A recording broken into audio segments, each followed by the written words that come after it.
Bonjour à tous et bienvenue sur ma chaîne de magie, j'espère que vous allez bien. On va faire un tour de cartes aujourd'hui qui est très sympa, vous allez voir. On va essayer de trouver une carte mémorisée par un spectateur. Donc c'est un effet assez fort, franchement, vous allez voir, parce que trouver une carte mémorisée par un spectateur, c'est assez bluffant, vous allez voir. Donc, en fin de compte, pour la démo, j'ai décidé de ne pas vous faire la démo, parce que ça va rien donner du tout. Donc j'aurais bien voulu avoir un spectateur, mais j'en ai pas. Donc je vais vous expliquer directement l'effet. De toute façon, l'effet est simple, hein. En gros, le spectateur pense à une valeur d'une carte, donc va prendre un certain nombre de cartes. Par exemple, s'il pense à un 8, il va prendre 3, 4, 5. Il va prendre 8 cartes. Vous avez le dos tourné, vous allez lui demander de penser à la couleur. Donc il va prendre par exemple le cœur. Donc il a choisi le 8 de cœur, vous lui demandez de remettre le jeu par-dessus. Vous ne savez pas combien de cartes il a pris. Et vous allez pouvoir instantanément sortir la carte du spectateur à laquelle il a pensé. Donc voilà, donc je vous fais pas la démo, je vous explique directement le tour. Donc pour faire ce tour-là, pour faire choisir, pour trouver une carte pensée par un spectateur, c'est pas dur du tout, vous allez voir. Il faut un jeu de cartes normal, basique. Donc premièrement, vous faites mélanger le jeu par le spectateur. Donc le spectateur mélange le jeu et vous lui expliquez qu'il va devoir penser à une carte. Mais d'abord, pas la couleur, juste la valeur. Par exemple, s'il pense à un 3, il prendra 3 cartes. S'il pense à 10, il prendra 10 cartes. S'il pense au valet, ce sera le 11e carte. S'il pense à une dame, ce sera la 12e. S'il pense à un roi, ce sera la 13e carte. Donc quand vous expliquez le choix du nombre de cartes par rapport à la carte pensée, il va falloir que vous reteniez la 13e carte. Ça sera votre carte clé. Donc très simplement, comme je vous ai dit au tout début, vous dites, voilà, si vous choisissez la valeur 3, vous prendrez 3 cartes. La valeur 10, ça sera 10 cartes. Si vous choisissez un valet, ça sera 11. La dame, ça sera 12. Et le roi, ça sera 13. Il faut bien expliquer ça, vous allez jusqu'à 13. Et en faisant ça, vous allez piquer la carte ici. Retenir cette carte-là, notre carte clé, le roi de trèfle. Vous déposez le jeu et vous dites au spectateur de penser à sa carte, à sa valeur de sa carte. Il va prendre le nombre de cartes qu'il veut. Vous retournez. Donc imaginons il choisit 5. Vous lui dites de déposer tout doucement les cartes pour pas qu'on entende, que j'entende. Donc imaginons il choisit le 5, un 5. On va lui faire choisir la couleur. Donc vous lui demandez pique, cœur, trèfle, carreau. Il choisit par exemple le trèfle.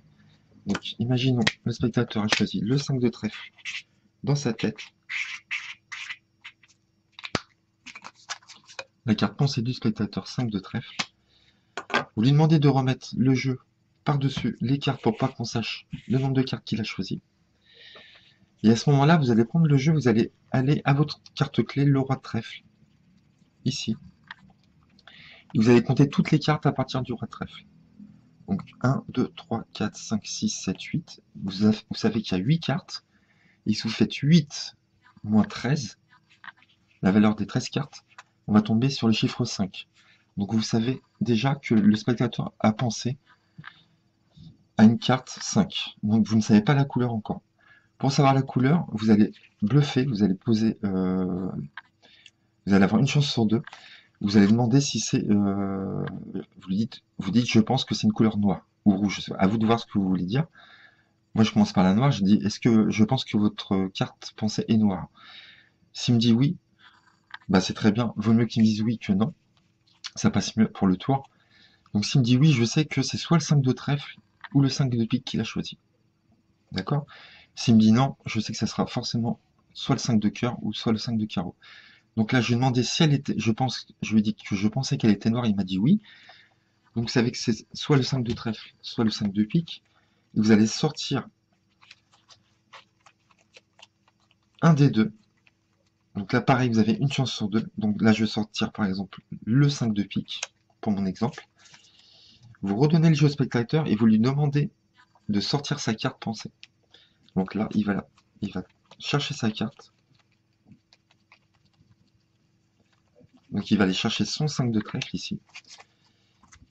Et vous allez demander de retourner sa carte ici.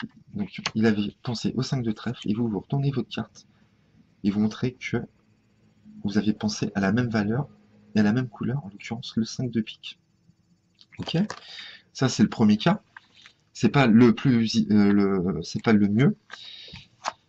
Si jamais vous savez que c'est le 5 de trèfle ou le 5 de pique, si vous sortez par exemple le 5 de trèfle, ici, donc vous savez pas si c'est encore la bonne carte, vous donnez le jeu pareil au spectateur et vous demandez au spectateur de sortir sa carte, le 5 de trèfle. Il va regarder dans le jeu et il ne va pas voir sa carte. Donc là, c'est le scénario idéal. Il ne voit pas sa carte. Et vous lui demandez la carte. Quelle était sa carte pensée? Il va vous dire le 5 de trèfle et vous retournez la carte ici. Le 5 de trèfle. Ça, c'est le scénario idéal. Malgré que le premier scénario que je vous ai fait, c'est bien aussi. Hein. Vous avez les deux valeurs qui correspondent et les deux couleurs. C'est déjà très bien, mais je préfère quand vous avez qu'une seule carte ici et que le spectateur regarde et ne voit pas sa carte. Vous savez, automatiquement, ça sera sa carte ici. Donc voilà, c'était comment trouver une carte pensée. J'espère que vous avez compris. Quand vous montrez les 13 premières cartes, mémorisez bien la 13e carte. Vous retournez, vous allez voir votre carte clé, vous comptez le nombre de cartes avec votre carte clé, vous soustrayez ça à 13, vous savez la valeur de la carte. Vous demandez, vous dites que vous pensez qu'elle est noire. Si vous dites oui, vous saurez que c'est soit le trèfle ou le pique. Vous sortez une des deux cartes et on arrive avec les deux scénarios à la fin. Donc voilà, franchement, moi je trouve que c'est un tour vraiment super. J'ai trompé pas mal de gens avec ça, je vous le dis, ça marche très bien. Donc j'espère que vous le ferez et que vous avez aimé, et je vous dis à bientôt pour de nouveaux tours. Merci à vous.